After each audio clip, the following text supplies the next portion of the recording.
a Catalunya ni a l'estat espanyol, i per culpa del frau hipotecari hi ha molta gent que s'està quedant sense casa i s'està quedant al carrer.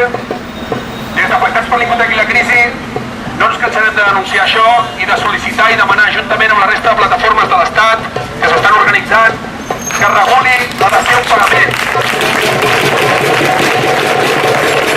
Banquers, i ara, no el desnonament! Banquers, i ara, no el desnonament!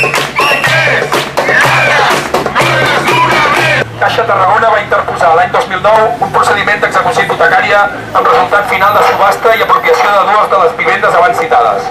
Totes les entitats bancàries financeres, entre elles Caixa Tarragona i Catalunya Caixa, tenen una responsabilitat important en la generació de la crisi financera, causa propiciatòria de l'actual crisi econòmica general, iniciada el 2008, i que estem patint amb més rigor tots els treballadors i treballadores que depenen directament d'un sou mensual.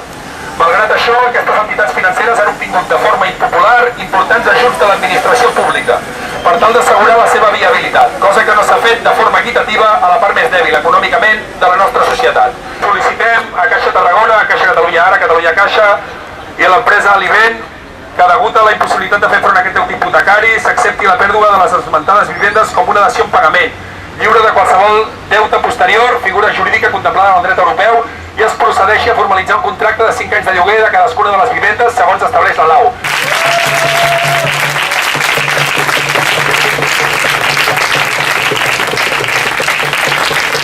Comentar-vos que el Santi ha entregat el DNI perquè els Mossos d'Esquadra que hi ha aquí dins necessitaven tenir-lo identificat. Ens han comunicat que en principi envair la via pública sense una autorització era il·legal i que potser podria arribar a una sanció.